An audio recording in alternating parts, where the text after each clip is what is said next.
You'll all get a notification on your screen. Sorry about that.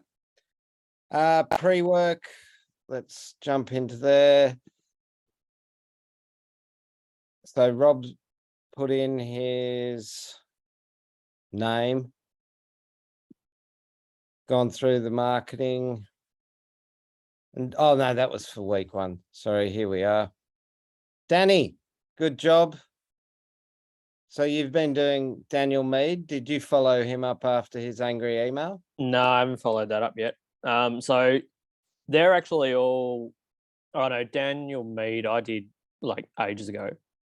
Yeah. And Belinda and Jason I did ages ago. Yeah. And Cam and Stephanie, the last one, I did not that long ago, about a week ago. But I think it's probably worth pulling that off for the moment because I've still got to do their carbon stuff. So that's been moved to the 14th of November or something. So I might pull that out for the moment. All right. And I think I sent you a Victorian-based person earlier this week as well, didn't I? No. I think I did. Oh, I didn't get it. Hey, Adam, how you doing? Yeah, good. Thanks, Wardy. Sorry about that. The bank just called as the meeting started, so I had to take that one. Oh, that's all right. Adam, Nigel, Adam, and Adam, I think you and Danny know one another. Yeah. How are you, Nigel? Hey, Adam. G'day, Adam. Hey. No, I haven't got anything in my email, but not to say you didn't do that, but it's not there. Maybe you sent it to my old Lot Plains email. No, I wouldn't have. No. Have. Yeah, but no, I haven't followed up on Daniel just at this stage. So I'll get some time to do that. Yeah, get on. I've been in QGIS and map making. I don't know what to call it, purgatory. The spinning wheel of death. Oh, they're just I mean, excuse me, we're recording. They're just jobs that don't go away. Like you think you're done and you go, oh, I'll just change that. And then because you change that, you go, oh, now I need to change that. Nobody needs to hear those problems, particularly on a recorded session. Sharing. Once we do the troubleshooting, it's great, Adam and Danny. I've got a thing to chat with both of you about. So perfect timing. So I'll just bring up the Miro again, where if you put in your activities, that would be good. Updates. We've just been working on a 2-pager that I want to send out to all of the farmers, and we'll probably slice and dice it for collateral. But you'll be aware we've changed the name of things from a regen recognized landscape agronomist to just a regen advisor. We've now got some clarity and simplicity around what's the role of the regen advisors, the networks that they're in, how they generate a farm plan, and how to use their digital twin. And really what the strategy on an individual level looks like for dealing with your digital twin. And where we've landed is that where previously we used to, call ourselves landscape agronomists, and we were kind of letting part B emerge and take a farmer through their choose your own adventure. It's actually becoming a bit clearer as to how we gather information and what the roles of the regen advisor can be in respect to different aspects of the farmer's business. So it's getting tighter. And what that more tightness of definition is leading to is a change in the way, bear with me, we're presenting the business and the opportunity. So you'll be familiar with the landscape agronomist role, how it works, all this portal of information. We're now going to have, in addition to that,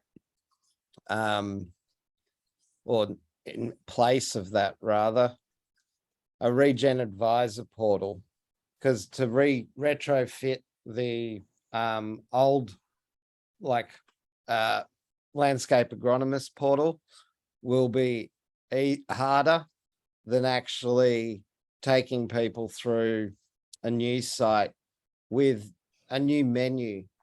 And so key to that will be, there's more about the mutual, the onboarding process, the digital twin, your role obviously explained differently now, how to do the administration, how the network for regen advisors, how working with one another will work, commercial relationships, partners, which are our local landscape organizations.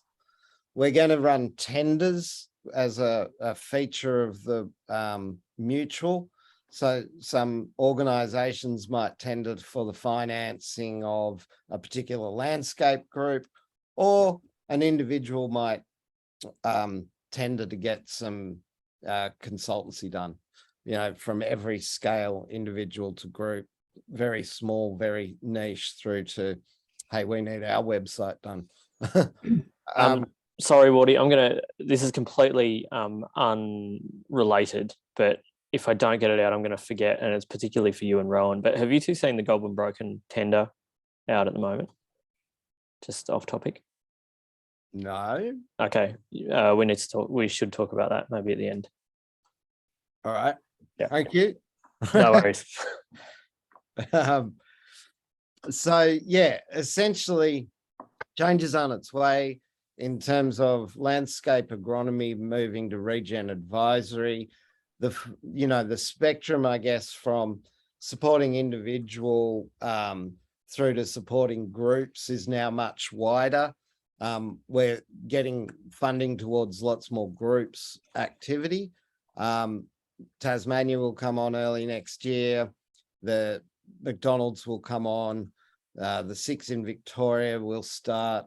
And it looks like in Queensland, there'll be something up on the reef as well, which will be pretty sizable, extending from the Bowen Basin all the way through to the cane growers and the reef. So lots going on there.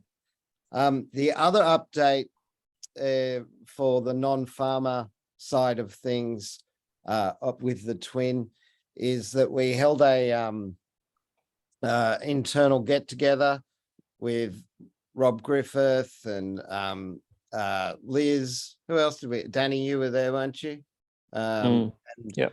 Really brainstormed what are the problem and opportunities for the non-farmer landholders around their twins and what that might look like. And I think we're going to bring out of that, Rob's got the job of synthesizing that into use cases. I was hoping he would be here today so that he could talk to that specifically. But Rob's not here. So Rob, when you're listening to this recording, this was your section. Next on our list is Nigel. Nigel's from the Biodiversity Conservation Trust of New South Wales, but has a very well earned reputation amongst farmers for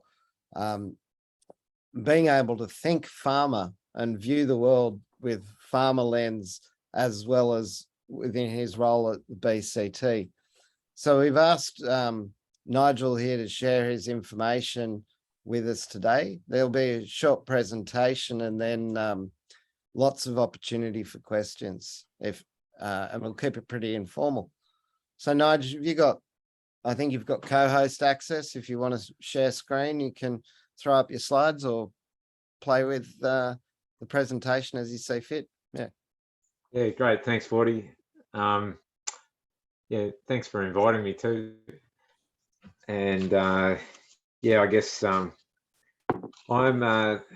speaking from my home in Yakandanda, which is Dadaroa country, but I predominantly work in Wiradjuri country, but heading out, I guess, into the Riverina as well, past into Deniliquin, Jerilderie,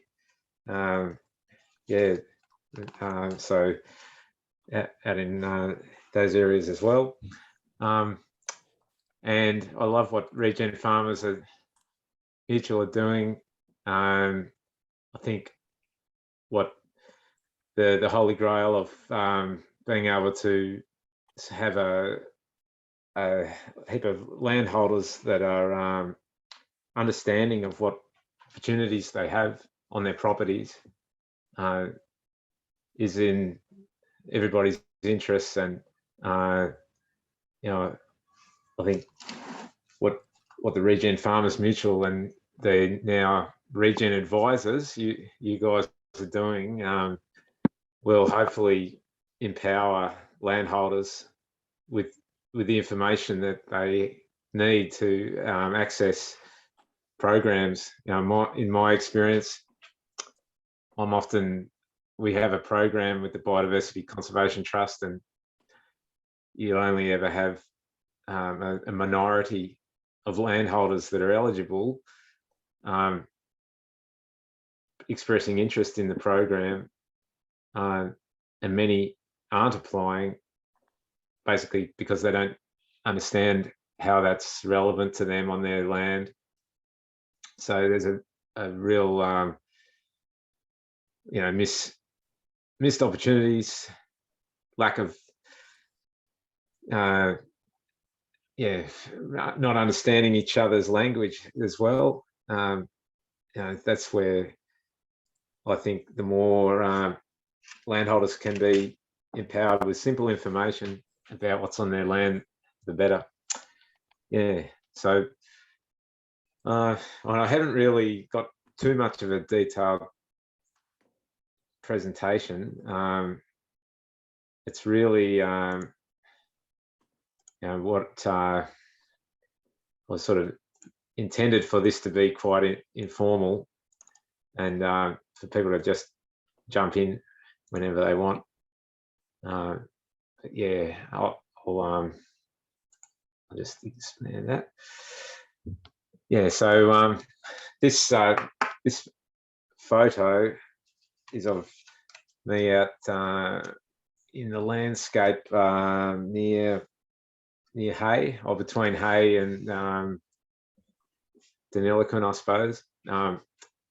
Biodiversity Conservation Trust recently had a tender going for landholders to put areas of their native grassland habitat dedicated to plains wanderer conservation into on title agreements where they would get paid an annual amount. But yeah, I guess what I find in my work is that it's really difficult to go onto a farm and only focus on the area of targeted native vegetation, which might be one paddock or a portion of a paddock in the back part of the property. It's really important to understand the whole farm context, the motivations of the landholders, and really understand that big picture, which is what you guys do. So I'm sure that some of these things are not new concepts to you guys, and that I think that importance of going in with an open mind and being able to listen to what the landholders' motivations are is so important. So I guess where I thought I'd start is to sort of come out at a scale of understanding what the big picture is in terms of the priorities for private land conservation, and bring it down to the property scale. So, in New South Wales, we have the biodiversity conservation investment strategy, which pretty much targets the sheep wheat belt.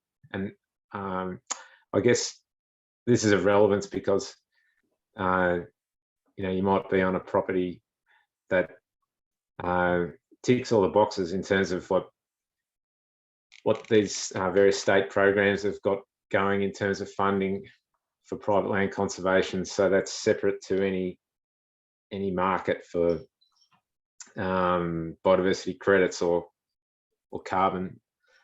This is just purely for private land conservation. So that I guess if it's in the sheep wheat belt or any agricultural landscape, there's often buckets of funding out there that are sort of off the shelf opportunities. Yeah.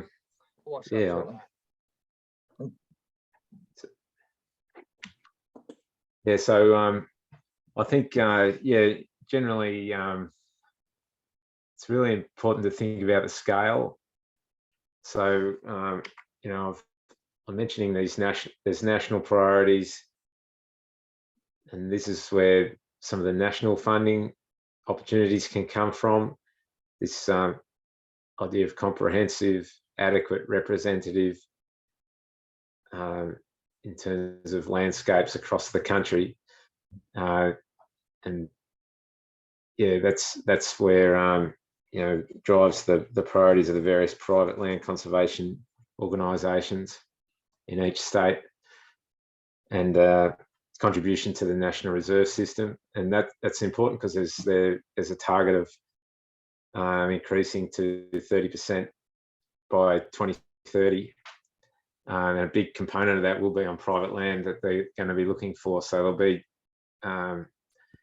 New South Wales has got some pretty good incentives for landholders to enter into agreements, and hopefully that'll flow across into other states as well. So I've mentioned that strategy in New South Wales.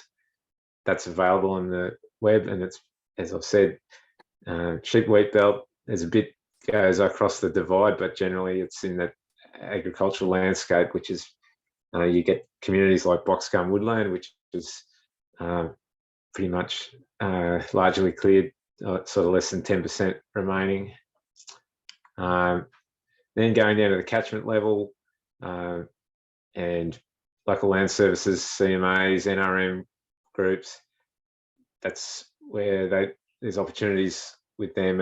And Danny mentioned the Golden Broken, and I guess being aware of what the priorities are in the Golden Broken, which Danny would be all over, I'd imagine, and various corridors that might have been identified at the catchment scale. And I guess I like to think of things in a sub-catchment way, and that's where I look at opportunities with an organisation like Regen Farmers Mutual, where you may end up, if you've got a prioritised sub-catchment, there's an opportunity to go to properties, even just cold calling, and to be able to offer a farm appraisal. And if you get a few key landholders in that sub-catchment that may be leaders, and with the help of Landcare, that there's opportunity to create a sub-catchment proposal that would be really valued in terms of investment opportunity. And I'll share an example of that style of sub-catchment later.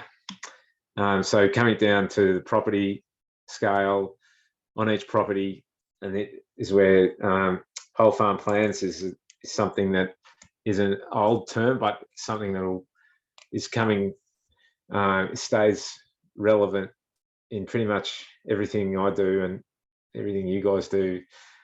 You say whole farm plan and everybody gets it, knows what you're talking about, whatever side of the spectrum or wherever you fit in terms of the production versus conservation regen spectrum. There's people understand the whole farm plan, and it gives you a common ground to talk about priorities.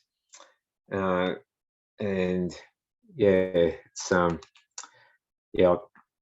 think we got to get back to that a little bit more, especially for identifying opportunities for biodiversity markets and carbon.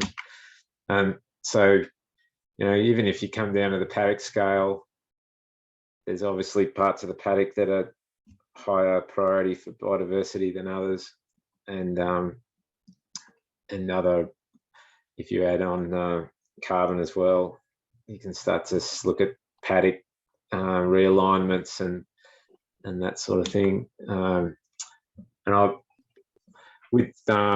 one important part of what we do when we create a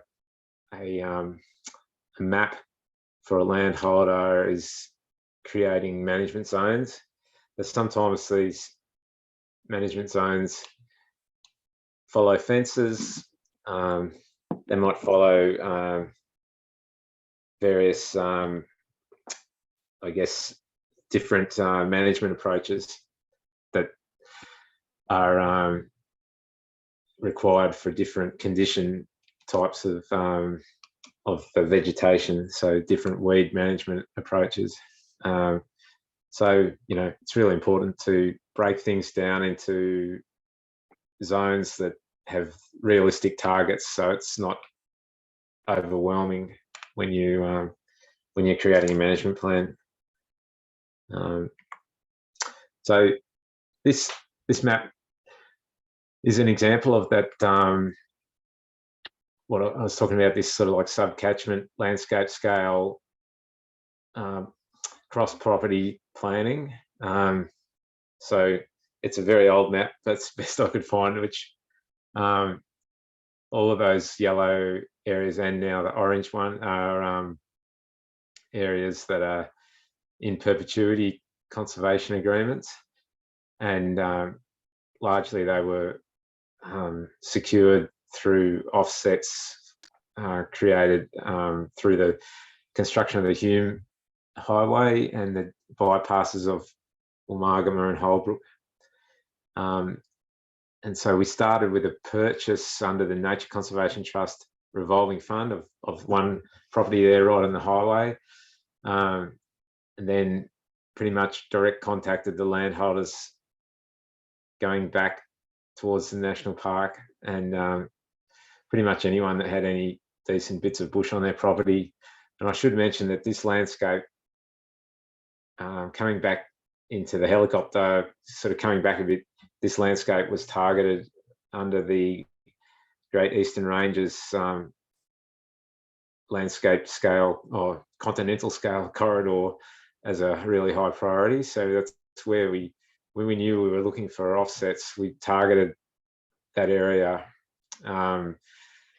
to see if there was opportunities to get this corridor happening. And it's no surprise that there's a heap of background or foundation of land care and local land services work in the region. So sort of understanding what's happened previously is so important, because that's the foundation that you're building on. And if you're in a landscape that's had a high level of participation, it makes it easy to be able to sort of like talk the language and build upon what's previously happened. Yeah, so this is on that property on the highway. This is an example of what happens when we have managed grazing. So the one on the left was when the property was purchased with pretty much set stocking. I should say light set stocking. It wasn't super heavy, but it was coming off the back of the millennium drought. And basically you had 10 years of occasional grazing, but it's what's created that incredible amount of regeneration. Yeah, I mean, the grazing impact probably be more so from kangaroos than any stock in this photo. Similar scale there. We've 2007 to 2017, and it's probably even thicker now. but it just shows that, you don't have to come in with, in many cases, grazing management can have some great outcomes with, and I don't say full grazing exclusion. It's probably, these areas are available for occasional light grazing, but generally the stock don't go in there much at all.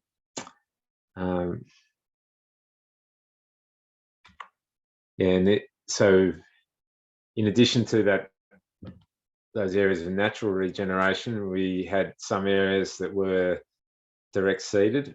So you can see the very light lines there of direct seeding that have happened over those hills, 2012, and then coming into 2021, they're post direct seeding. And there's a new house there, so it's important to recognise that that property, people were keen to live there and help look after the property, and so that the conservation agreement allowed for that envelope for the house to be built. So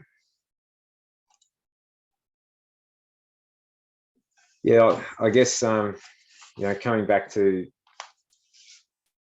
what I was talking about in terms of scale, and coming back to the I guess some of the things you're looking for, and the conversation around the kitchen table or on the veranda about the property.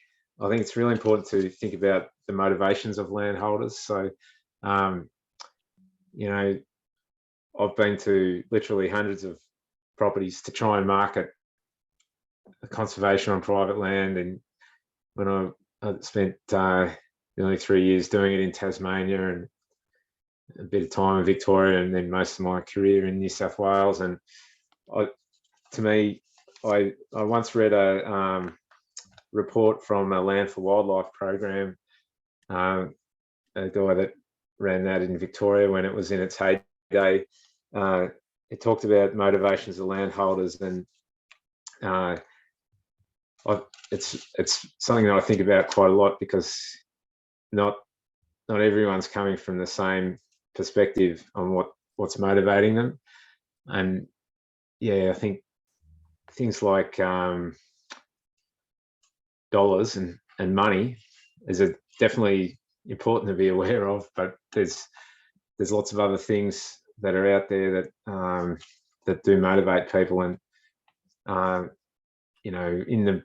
guess from relating it to the Regen Farmers Mutual, there's some great mentors out there, and people looking over the fence at different other people in the catchment or the region. So having a mentor or promoting mentors, and we've done that with Claire Cannon, who's been in the Regen Farmers Mutual presentations, and there's others there. So that's one category, having promoting mentors. Knowledge is another, and so knowledge is empowering, and I think we often underestimate it in the various state agencies. You roll the program out, and what landholders get out of it is not, they get something, but it's not as good as what it could be, I think, in terms of the information they get out of it. And that's where, the digital twin and all that sort of stuff is so important to have that in the right way, presented in a language that they can understand. And maps, people love maps. So knowledge is a second category. Experience. So I think if a landholder's often, I guess, you know, some of the landholders that will come to the region, Farmers Mutual will have a lot of experience, and being aware of that, listening to people's experience, and basically building on that as a motivating factor is so important.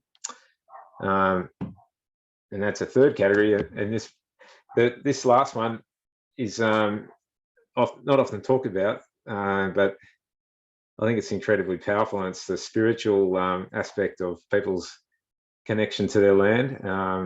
And, you know, I think I'm often blown away by, you know, you get some old fellows talks about, you know, where their partner's ashes have been buried and they've chosen the part of the property which is, you know, the bush area, the area that they want to dedicate to conservation. So, or they, you know, they've had, you know, that's where they go to reflect and get some, I guess, you know, opportunity to, you know, download, I guess.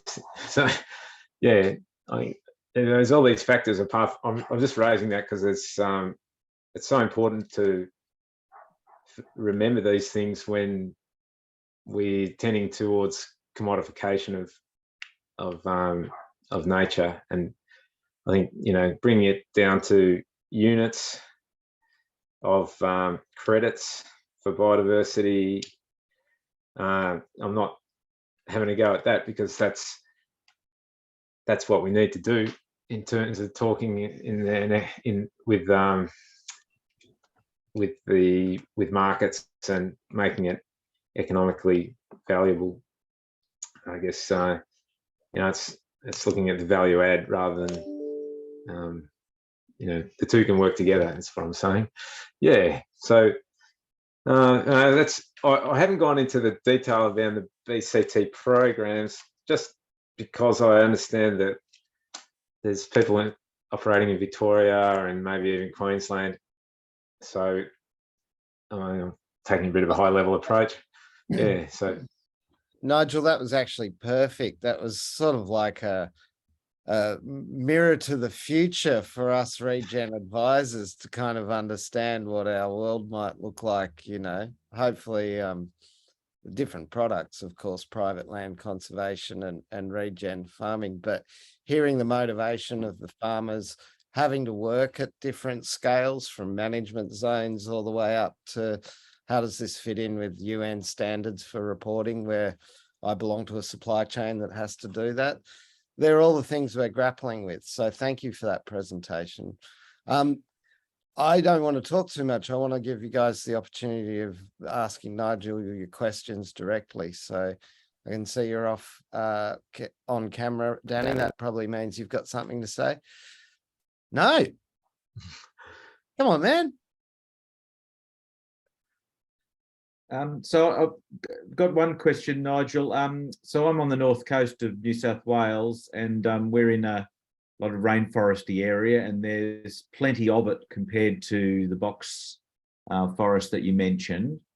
I do have an application into BCT, but apart from that, there was this $15,000 a year which was allowed to be spent on the actual land that that you're going to lock up, if you like. Is there going to be any improvement on that, or any other systems in place? Yeah, good question. Maybe some incremental increase over time, but I think it's not going to be a huge amount, and it's not a straight 15,000 too. And I guess that the important thing to be aware of is that money is not for landholders' own labour, so it only covers the contractors. Yeah. So the issue that I've got with that is that I'm trying to establish quite a large area of rainforest and get rid of cows. Basically, I'm an environmentalist sort of person, and these this is as typical of what other people are wanting to do up there as well.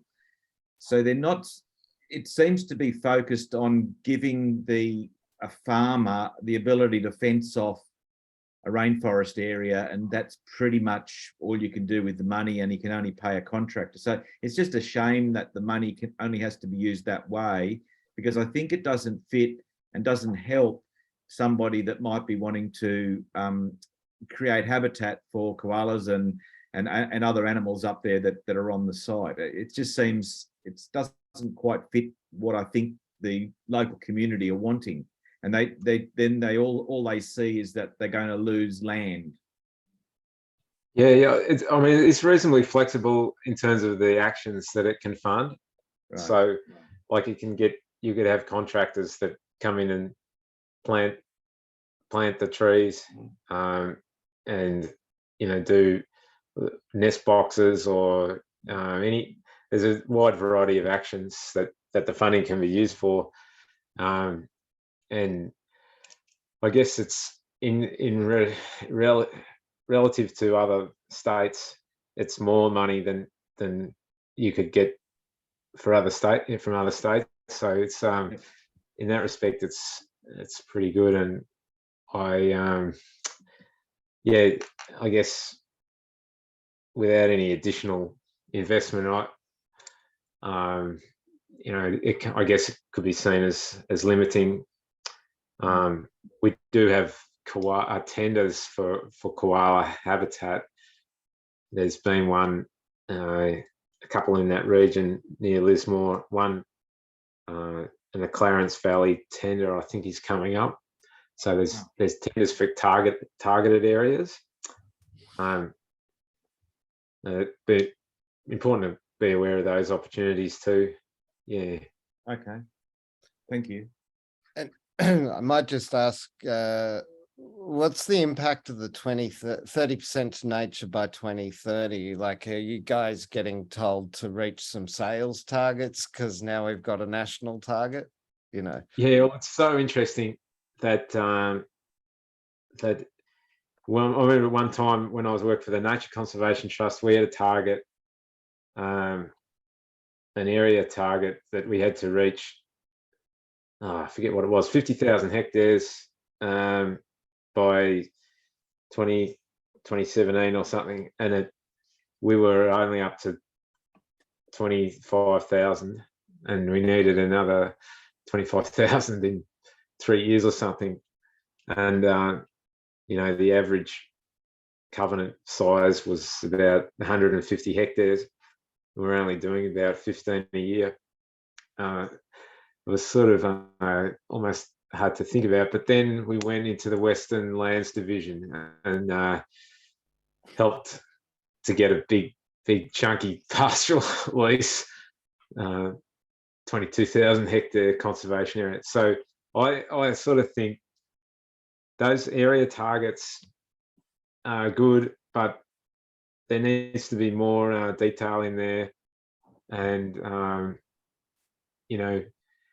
to me, the priority is the landscapes that are really under threat, the ones that are just hanging in there, and tremendous opportunity to help combine conservation agriculture, if you're probably using that term. I think there's some great opportunities there. So, Adam, Danny, Kim, any questions?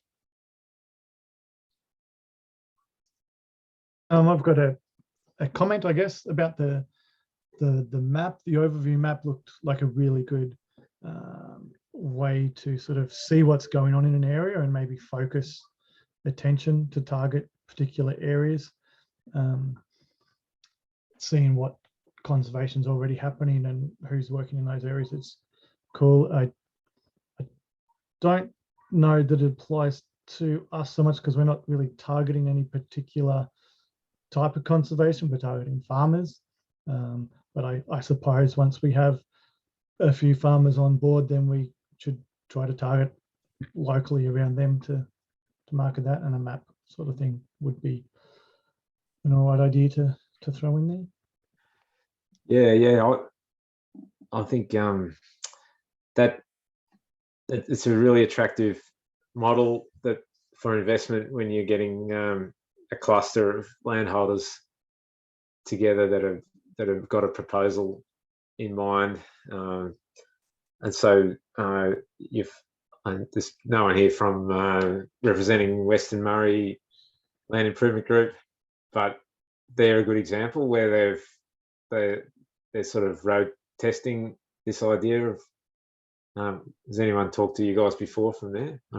Oh, well, we're friendly, of course, with Jack and Maggie, but Maggie went to the Pakuta Forest Foundation and Jack's underwater at the moment. So we have. Oh, yeah. So I think that model is really good. Working in conjunction with Landcare to identify groups of landholders that are on the same page, multi-property scale proposals. It's really attractive, and I think one of the biggest constraints is a common language in terms of understanding the feasibility or the basic potential that a property has.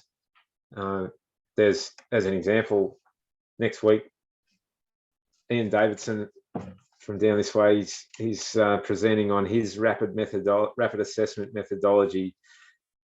Then there's another methodology that's being trialled at the moment that I was introduced to by environmental market officer from Holbrook Landcare, Adam Hewitt, who's that seemed a really good one, and that's being rolled out by that Farming for Future program.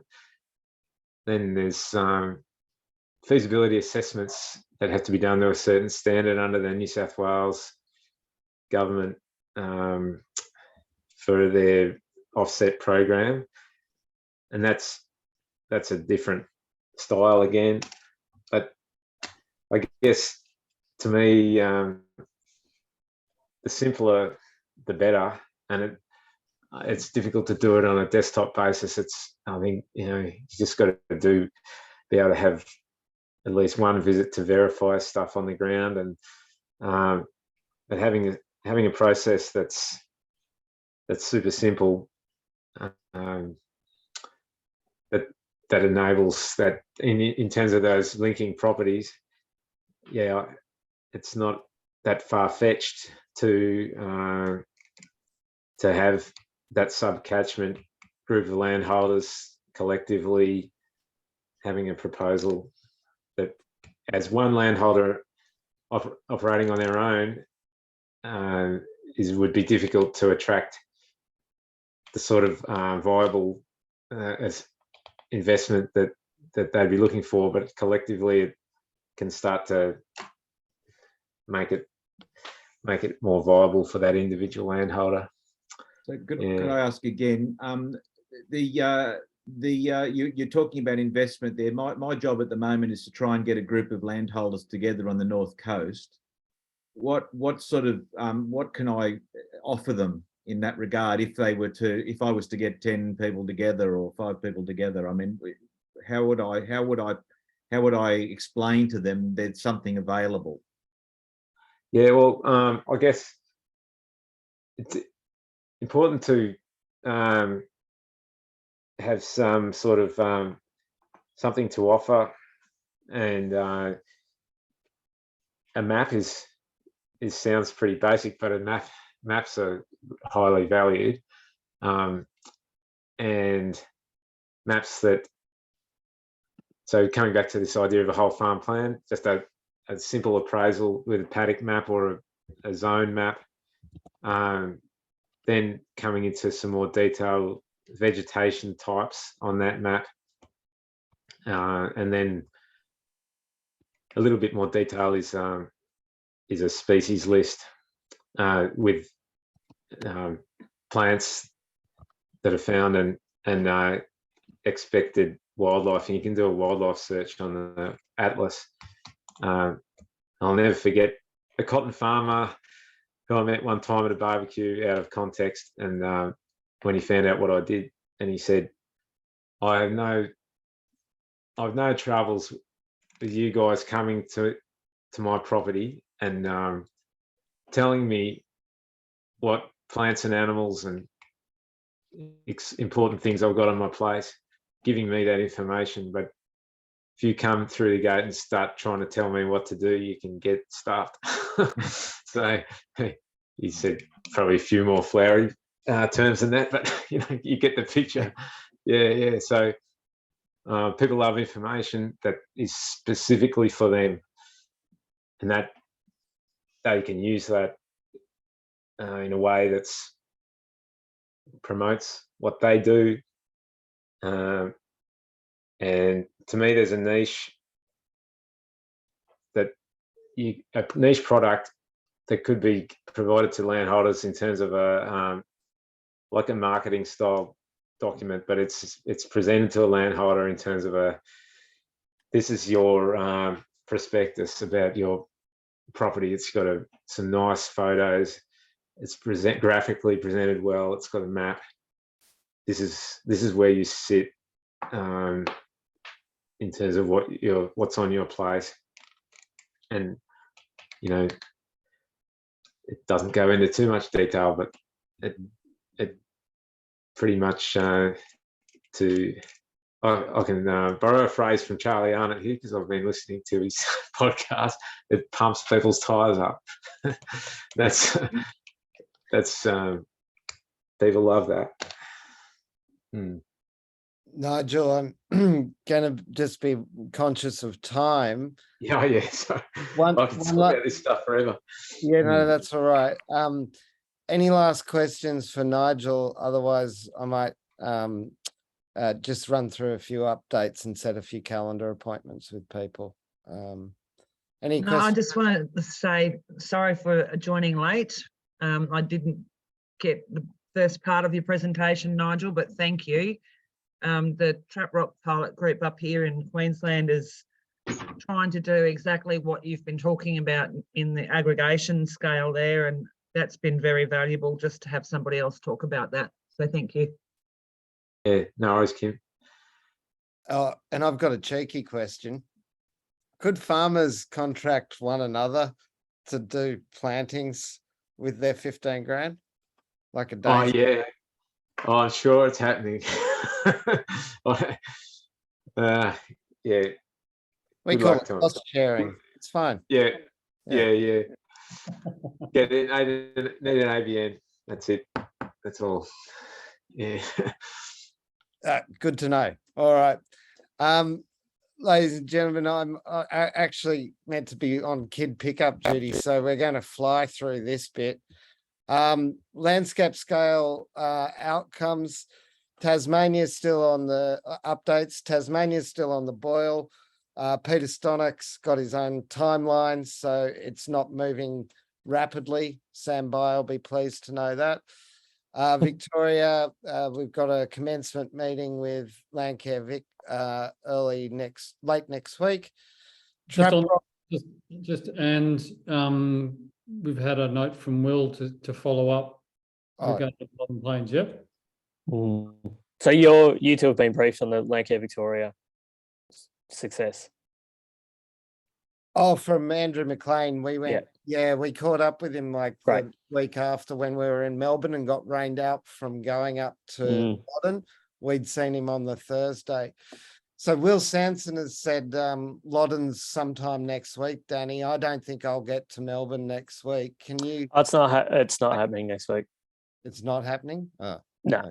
It'll be I'll shoot you a few dates. I've got a few dates, but there's no way I'm chock-a-block next week. So and I think he said the water won't be. Joe doesn't think the water will be gone until next week. Right. Yeah. Well, yeah. So it'll be the week after or the week after that. Yeah. Whenever it happens, if I'm available, I'll certainly head down. But if I'm not, currently, you'll have to fly the flag. Yep. Trap Rock is a big meeting on Monday. We have the LRF, the NRM, the farmers, several investment groups, so WWF, CBA and elders, all in the room working with these farmers to look at their stepping stones, biodiversity link, and start, really bearing into the transaction. And we got off the phone yesterday from a very encouraging discussion with the Great Barrier Reef Marine Park people. And they're looking to really step in where the LRF was and catalyze the landscape impact program for farmers up in that region. So a big opportunity in 2023 around that. Danny and Adam, can I grab an hour with you? Well, not even an hour, 20 minutes with each of you tomorrow, any time that suits you after. No, Adam? Not tomorrow, Friday. Yep. Adam, great. Can you send me an invite for 20 minutes anytime after lunch that suits you, or anytime after 1 p.m. your time, which will be 2 p.m. my time, and I'm free. After 2, yep. And Danny, anytime Wednesday or Thursday next week suit you? Thursday. Yeah. Cool. Just need 20 minutes if that's all All right. right. Yeah. Cool. Yeah. Sounds Sorry, good. mate. Fridays I just can't do Scott Ruby. No, all good. Well, thank you everybody for your attendance. Big thank you, Nigel, for all your work in preparing that great stuff. For those watching online, may I suggest 1.5 speed? You'll save yourself 20 minutes. Yeah. If you tell them at the end, they're not going to get that. Oh shit, I can't go back in time. Fine. All right. Bye everyone. Thank you. So yeah, thanks. You- Yeah. There.